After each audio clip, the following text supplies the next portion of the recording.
tu cherches à piquer mon chauffage? Il est à moi, t'as compris? T'as compris? Il est à moi. T'as compris? T'as compris? Personne ne touche à mon radiateur. C'est à moi. Si tu veux te battre, tu vas voir. T'as compris? Alors tu dégages, tu dégages. Arrête de pleurer, Dory. C'est pas la peine de pleurer, on va te trouver un autre chauffage. Ne t'inquiète pas. Avec des beaux losanges, rouge, bleu, vert et jaune. Allez!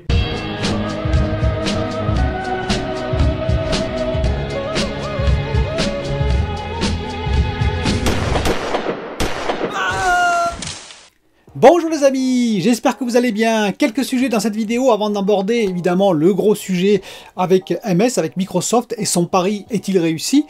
Eh bien d'abord le premier sujet ça va être sur la Switch Pro, on va en parler, ou la Super Switch, est-ce qu'elle va sortir?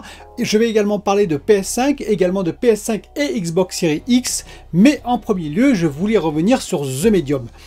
Et oui, j'ai fait une vidéo en parlant de The Medium, de mes débuts sur The Medium, le jeu donc sur le Game Pass sur Xbox Series X pour ma part.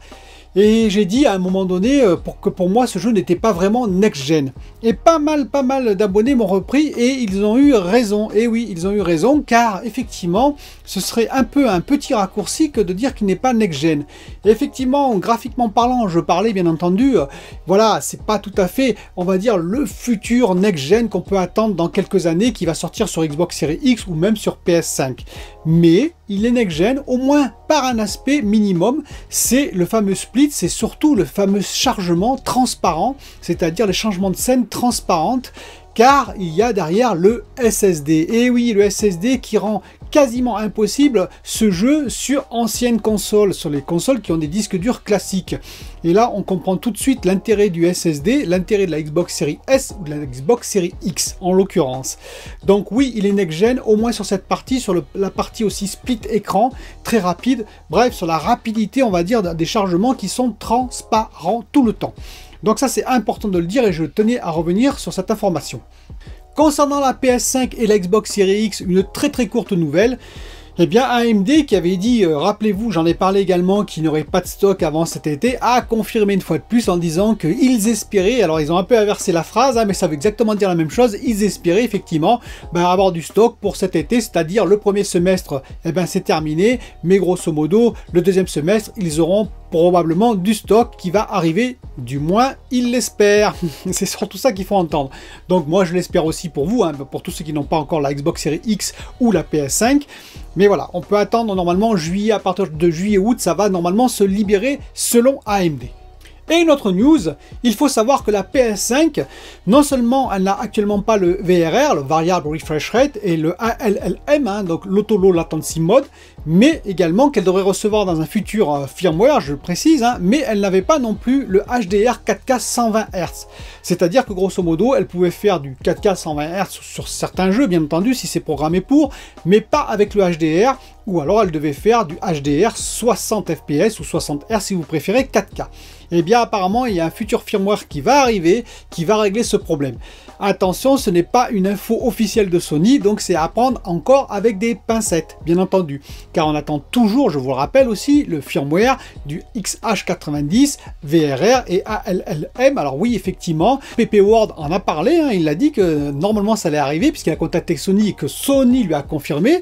Donc j'espère bien, normalement s'ils l'ont dit Sony c'est que ça va arriver, mais il faut être un peu patient parce que je suis assez quand même étonné que ce firmware soit si compliqué à développer là où beaucoup d'autres marques l'ont déjà intégré Day One dans leur téléviseur.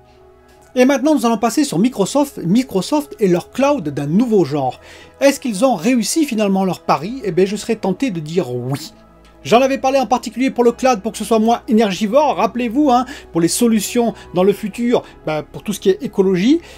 Eh bien, voilà que Microsoft a sorti de la mer, de l'océan, il a sorti son data center. Vous savez, il avait un data center qu'il avait mis sous l'eau, et oui, c'était une nouveauté qui avait été fabriquée en France, 864 serveurs qui étaient dans un caisson immergé, qui s'appelait Natic, qui a été immergé en 2018, c'était fabriqué en 2016, ça a été immergé en 2018, près des côtes écossaises. Et donc, ils ont décidé, au bout de 2 ans, de le sortir pour faire un bilan de tout ça, pour voir comment ça se passait, qu'est-ce qui marche encore, est-ce que le taux de panne, etc., etc. Les résultats sont très encourageants. En effet, il y a seulement un taux d'erreur de 1/8 par rapport à un data center qui serait terrestre, probablement dû à un refroidissement exemplaire, dû au courant marin en particulier. Le deuxième constat, c'est qu'ils ont pu faire un data center de 864 serveurs, je vous rappelle, entièrement autonome. Pour l'énergie qui alimente le cloud sous-marin, elle venait de la côte, de fermes solaires, mais aussi de l'éolien, parce qu'il y avait beaucoup de vent en Écosse, vous pensez bien, il y a quand même pas mal de vent sur les côtes, et aussi des courants marins qui étaient récupérés pour faire de l'énergie, c'est-à-dire que le cloud de Microsoft était entièrement autonome en énergie, en termes d'énergie renouvelable, 100% énergie renouvelable. Et on peut dire également que c'est très intéressant parce que, en plus pour Microsoft, ils ont prouvé qu'on pouvait construire un de ces caissons en 3 mois au lieu d'un data center classique en à peu près 2 ans. Donc une rapidité de construction beaucoup plus efficace. De plus, il faut savoir que 50% de la population terrestre habite à moins de 200 km d'une côte. Une côte marine, donc ce qui veut dire que des data centers comme ça plongés sous l'eau permettraient d'alimenter déjà 50% de la population en termes de distance, on va dire rapidement, parce que vous savez que les data centers, le cloud nécessite normalement d'être assez proche, surtout le cloud gaming. Donc c'est assez prometteur tout ça, on verra. Alors effectivement, ils n'ont pas répondu. J'avais posé la question, rappelez-vous, si vous avez regardé mon émission sur l'écologie, j'avais posé la question, mais au point de vue surchauffe dans l'eau, qu'est-ce que ça va faire en termes d'écologie?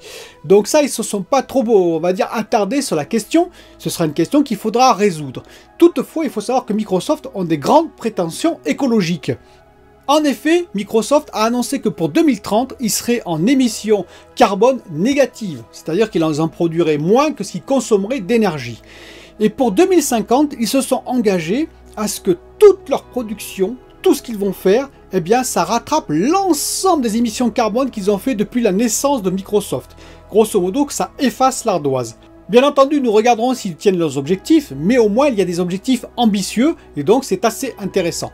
C'est une solution, regardez les vidéos que j'ai fait sur le cloud et également sur l'écologie, l'ensemble, tout ça, il y a plein de solutions qui sont mises en avant pour essayer d'être, on va dire, plus efficace en termes écologiques, tout en gardant bien entendu toute l'efficacité du cloud. On verra si ça réussit, mais au moins ça c'est une solution qui paraît en tout cas viable. Dites-moi ce que vous en pensez comme d'habitude en commentaire. Pour terminer cette courte vidéo, je voulais parler un peu de mon avis personnel. Vous savez que moi je suis plutôt, on va dire, matériel.